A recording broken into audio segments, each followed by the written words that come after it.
Salut à tous, c'est Panga, bienvenue sur cette vidéo qui aujourd'hui va commencer une nouvelle série que j'ai déjà amorcée avec certaines de mes vidéos concernant le fait que l'hypnose n'est pas magique. Donc ce sera un petit peu un thème qui est axé sur l'idée où nous en tant que praticiens comme nous en tant que partenaires ou les futurs partenaires qu'on a ou les personnes qui s'intéressent à l'hypnose euh, puissent avoir un recul sur l'hypnose euh, et mettre de côté l'aspect magique qui nous est vendu avec l'hypnose et expliquer pourquoi c'est pas magique, pourquoi c'est important, nous, surtout en tant que praticiens, de se dire ok, je fais attention aux attentes excessives que mon partenaire peut avoir, je fais attention à mes croyances vis-à-vis de l'hypnose, même si on sait que ça peut influencer, on sait que ça peut suggérer, on sait que ça peut jouer bien sûr sur l'ensemble parce qu'on est dans ce phénomène hypnotique.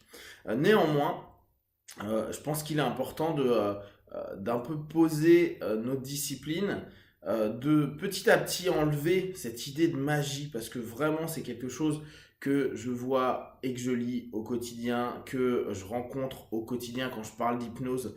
La conclusion de souvent certains de séminaires que je partage, euh, c'est ah bah ouais mais en gros c'est juste ça l'hypnose. Et en fait l'idée de cette série, c'est un petit peu arriver sur cette notion très, alors à la limite très euh, basique de dire ok, donc c'est juste ça. Mais avec ce juste ça, on peut avoir des retours qui sont vraiment extraordinaires, on peut avoir des retours qui sont moins bons, on peut avoir plein de types de retours.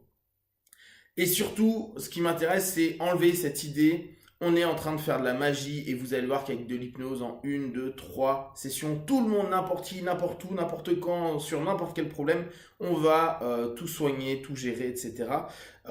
Même si intellectuellement on l'accepte, tant qu'on est en train de se dire qu'en 10 minutes, on peut virer toutes les phobies de tout le monde sur Terre, ce qui n'est pas le cas. On peut en retirer à certaines personnes en 10 minutes, d'autres il va nous falloir une séance, 2, 3, 4, 5 pour certains, d'autres on n'y arrivera pas, d'autres notre façon de faire ne fonctionnera pas. Bref, en gros c'est beaucoup plus complexe que du business, quoi, du marketing en l'occurrence pour faire du business. Et là mon idée c'est de prendre un peu de temps sur différents sujets, donc je pense que je reparlerai d'éléments que j'ai déjà abordés sur d'autres vidéos, pour un peu désamorcer la magie de l'hypnose et en faire euh, bah, voir à quel point elle est géniale notre discipline sans forcément rentrer dans la magie. Alors, euh, à cela, on va me dire, ouais, mais attends, il y a des résultats magiques. Et c'est vrai que parfois, avec certaines personnes qui sont réceptives ou qu'on fait un travail sur elles en amont, ou au contraire, c'est leur toute première session et connexion vis-à-vis d'une orientation thérapeutique, il peut y avoir des espèces de trucs incroyables. Et ça, je peux pas le nier. Et personne ne peut le nier. Par contre, on ne peut pas généraliser notre discipline sur ce qui va arriver 5% du temps et dire, voilà, l'hypnose, c'est ces cas-là. Non, il y a des cas qui, en one shot, ils arrivent à gérer des gros trucs. Et il y en a qui, en 25 séances, ne gèrent pas un petit truc. Petit, après, tout est relatif en fonction du partenaire. Mais par rapport à des problématiques qu'on peut voir au quotidien, il y a des problématiques qui vont être plus ou moins considérées comme importantes ou pas. Donc, bien sûr, on peut avoir de la magie. Néanmoins, c'est pas parce qu'on a des exceptions qu'il faut en faire une règle. Et dans ce cas-là, c'est plutôt dire, voilà, il y a des possibilités multiples. Ça peut arriver, mais nous, on doit rester focus sur, ok, et si ça n'arrive pas. Et ça a forte chance de ne pas y arriver. Donc, comment moi, stratégiquement, comment moi, en tant que professionnel de la discipline, je vais gérer. En somme, quand vous avez eu l'habitude, et souvent au début de notre pratique, on a l'impression de cette espèce de magie parce qu'on voit des personnes qui souvent n'ont pas fait de thérapie quelconque, qui viennent et qui ont un retour très important. Et on se dit, waouh, incroyable, 2, 3, 10 personnes, on a l'impression que ça fonctionne. Puis un jour, on commence à se rendre compte que certaines personnes qui avaient été traitées reviennent, ou que bah, ça marche plus aussi bien. Bah, tout simplement parce que on tombe sur d'autres types de personnes. le bouche à oreille, c'est quand même tout l'intérêt, qui ont parfois un background, un background thérapeutique, qui ont parfois une perception qui est différente des personnes que vous avez vues précédemment. Et là, on tombe un peu dénu et on se dit, wow, attends, comment je vais faire? Comment je vais faire? Et c'est bizarre, ça fait 2-3 sessions que je fais sur la même chose. J'ai utilisé 5 techniques qu'on m'avait montrées qui pourtant marchaient tout le temps avant, qui ne marchent pas. Comment je fais? Et très régulièrement, c'est là où on va chercher des ouvrages, on va chercher des scripts, on va chercher des protocoles pour se dire, attends, il y a peut-être un truc à faire, à dire. Et très souvent, c'est là où moi je fais la comparaison entre hypnose et magie. On a l'impression que les hypnotistes, les hypnothérapeutes, c'est devenu des mages qui vont utiliser des formules magiques et chercher des grimoires pour trouver exactement ce qu'il y a à dire pour un problème donné. En gros, créer des rituels, toujours les mêmes. Pour ceux qui connaissent un peu la magie ésotérique, c'est des horaires par rapport à la lune ou par rapport au soleil. Et c'est des mots bien précis avec des bougies qu'on a mis à certains endroits, etc., etc. C'est des rituels complets. Et on arrive à devenir un peu pareil en hypnose, avec cette recherche perpétuelle du grimoire et des mots magiques.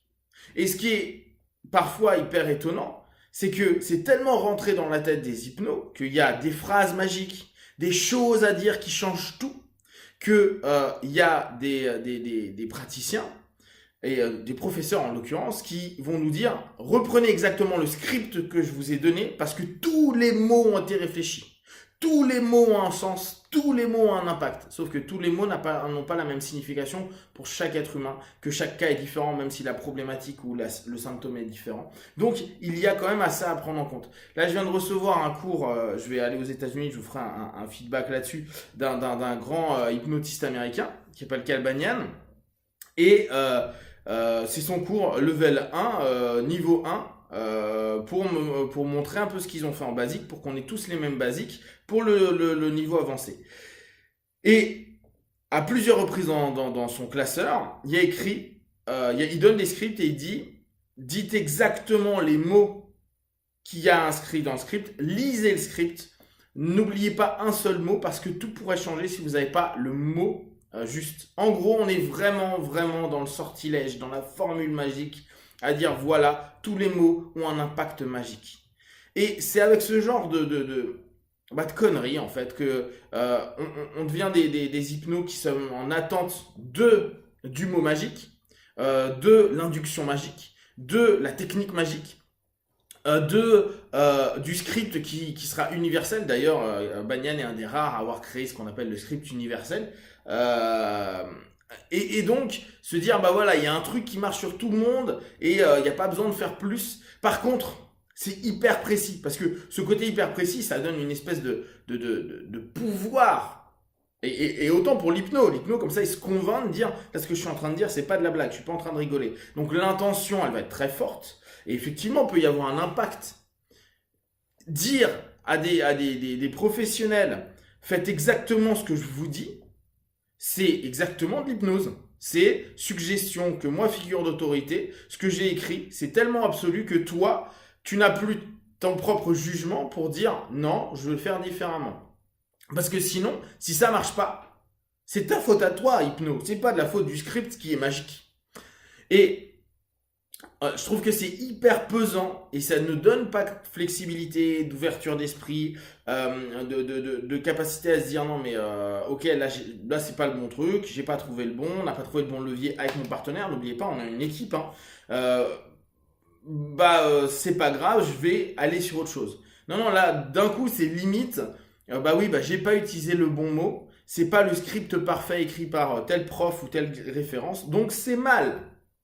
Comment vous voulez donner confiance à des hypnos qui, là, sont sortis un peu de la notion magique du début, sont arrivés dans des difficultés et on leur dit mon petit gars, si tu ne suis pas exactement ce que je te dis, tu n'y arriveras pas. On leur donne ni confiance, ni capacité à s'adapter, ni ouverture. Et en plus, c'est des mecs qui sont des référents.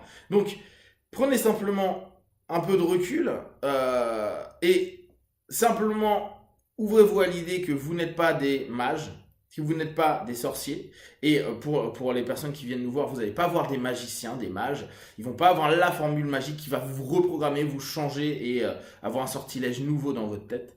On est beaucoup plus basique, on verra au fur et à mesure de cette série les choses vraiment intéressantes, les choses où on doit nous un peu faire un peu attention, notamment les attentes excessives, pour optimiser et puis toujours être apte à nous adapter.